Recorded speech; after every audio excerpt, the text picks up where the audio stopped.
2023 kickoff. I'm here with Southern Illinois Community Foundation extraordinaire, does everything. She's not the executive director. However, she does do a lot, and that is Michelle Snyder. Michelle, thank you for doing this next 30 hours with me. Is your husband okay with that? Listen, it is so great to be here. I'm excited to get to know a little bit more about all of these nonprofits. And, you know, the hardest part of it is going to be spending 30 hours with one of my best friends, Tom Harness of Harness Digital Marketing. So we're excited to get this kicked off and get started. We've got so much to learn from these nonprofits, but we are kicking it off. So I'd like to introduce to you the president of the board of directors, Larry. And Larry, you're going to tell us a little bit about the organization and what your mission is, and then we'll kind of go into where these donations will go when someone decides to donate. Okay, well, the Christian Community Compassion Center, we over in Saline County, we call it 4 Cs short. We consist of the food pantry, a homeless shelter, helping hands, and our clothes closet. We've been in existence for over approximately around 20 years. Really excited about our new food pantry that we built and opened up in February of this year. We have 2 tiny houses that we're working on, and hopefully we'll have them open this spring. So with our homeless shelter, the food pantry, the clothes closet, and helping hands, we are very busy. And we are very excited to be here today with your organization, GiveSI.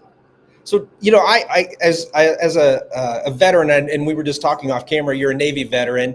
And I know a lot of times the tiny homes are usually for homeless veterans and stuff. Tell us a little bit about the tiny homes. I think that's something that a lot of people will really gravitate towards. The tiny homes, we have decided it's going to be not for transits. It's going to be where we can bring a young person in, small family, let them stay for a year, work with them to get them a job, have them help us pay a little bit on the rent, and just get back into society and they could be successful for them. If they can one step into more in the future, you know.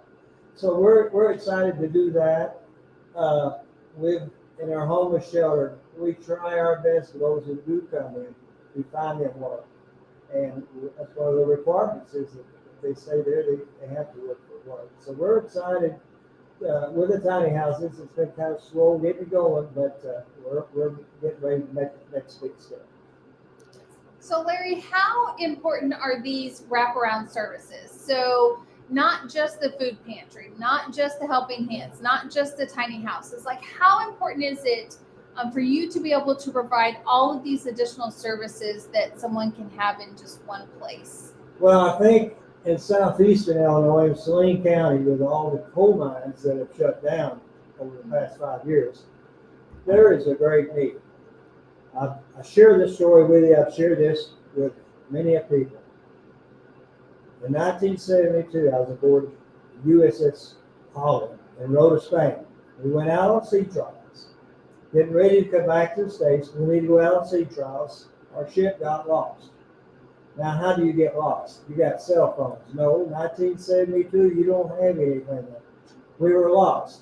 If it wasn't for a lighthouse, we wouldn't have found our way back.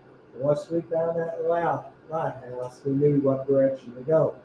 That's what I feel like donations helps us. I consider 4 Cs like a lighthouse. And these donations that come in just makes our light shine that much brighter. And that's how important donations, how important volunteers are to keep any nonprofit working to provide enough for those who are in need.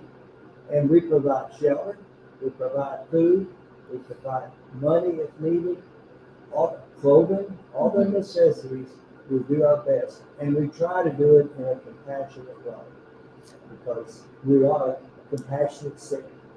Well, also, you know, the first word in your name is Christian. Right. When you were saying the lighthouse, I couldn't help but go back to my childhood a little bit, and the song. I don't know, Michelle, if you know this little light of mine, I'm going to let it shine. Right. You guys, I mean, you are a beacon in that area, and how bright are you shining for your community, you know, to provide all these services. And I will say, this is probably one, like you mentioned the wraparound. I don't know if there's too many that will take on that big of a feat. Usually it's one component, right? And then they send you to other locations. So what an amazing opportunity. So talk a little bit about the people that you work with, man. Oh, well, we have some sisters that's been there for years that work. They spend so much time there, it's unreal. We've got churches now that are setting up teams that are going to come in. We're serving, we're serving 1,600 people. And our food pantry is a shopping experience. It's not we hand you bags and off you go. We're very, very excited and proud of our food pantry because people can go in and they shop. They have a regular size shopping cart, and when they leave, it is $200, $300 worth of food. They come once every 30 days. They're very, very excited. While they're in there, we have the Helping Hands, which helps on the utilities, and also in the same building, we have the clothes closet. So they can go in, do the shopping, get the clothes they need, get the food, help them with their utilities, and then, of course, we got the homeless shelter as well. We have 3 individuals in the homeless shelter as I speak. So it takes a lot of workers. When it was hand me a bag and off you go, 4 or 5 would work. Now it takes about 14 or 15 each day. Wow. That the pantry is open. So the needs of volunteers is great, but the need of the community is great, and that's what we try to do. You know, as I think about that, there's such an important aspect of having dignity, right? And being able to ask for help. And the fact that you have it set up in the way that you do kind of offers that to people, right? And to be able to, come in, receive the resources that they need, and be able to do it in a normal way, right? Like all the rest of the people would do. And so that's so important. And I commend you for being able to understand how important that is and be able to do it. So what about the donations you receive from GiveSI? Are those going to be allocated to a certain project, or are they going to kind of be provided for all those services in general? They'll probably go into the general fund, and some will be used for the homeless shelter, the food pantry, whatever need comes about. One other thing, it's very humbling experience serving these people. We have ones come in with a wheelbarrow, and they get the food in the wheelbarrow, and they go. We have those that have bags on their bicycles, and they'll fill those bags up. Then we got those who just walk, carry what they can. Then we have our bus people, and we're working with the bus company to help with transporting them back and forth from their homes as well. So there's a lot that goes on. Each day is a new day, I promise you that. But our people are very, very gracious. We had a fundraiser. We were open at 11 o'clock and closed at 1. It was a drive-through. We'll hand you a barbecue meal for a love offering. We sold out in 2 hours. We've made $12,500. And it's our community. It's all about our community. They understand and they have compassion.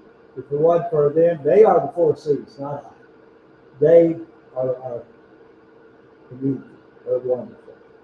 Well, Larry, any final words you want to tell the people that want to donate to the 4 C's, the Christian Community Compassion? I would say that we serve those who are in need in a compassionate spirit. I would say that all money that's donations that we have very wisely. We're not spendthrifts by any means. Every dollar counts, and every dollar is a blessing for someone else, and we thank them tremendously for that help. And we talk about how important it is for the work that you're doing, but I know you've got some stats for us, right? I know that you can kind of give us some information on just how many people are you impacting in the community. Yeah, we opened a new food pantry in February of this year. At that time, we were serving people. Now that's gone up to right at 1,600. Wow. That's Serving incredible. 591 families. Last month, or 2 months ago, we were serving 650 families. So this past month, October, is 590 families. Our helping hands helped 35 families with utility bills. We put out about $2,300 for that. Closed closet, we served about 450 families, and I think we put out about 2,000 articles of clothing. So we're putting the stuff out. There's a big need in southeastern Illinois. Well, if you want to donate, you know that in the links here in this video, you can go down. It'll tell you exactly the 3 steps you need to do. And I forgot the other C. I just realized that. The Christian Community Compassion Center. I forgot you let me forget the 4th C. You can go to that link, scroll down, and you will find the 4 C's, and this is who you want to donate. Larry, first off, thank you for being our very first interview person. I think everybody's going to have a hard time following Larry today. We're excited. This is our first year. We're excited to be here. And folks, whether it's us or someone else, there's a those that are in need. Be compassionate. And we get a blessing from the Lord. Amen. Thank you for joining us today. Thank you.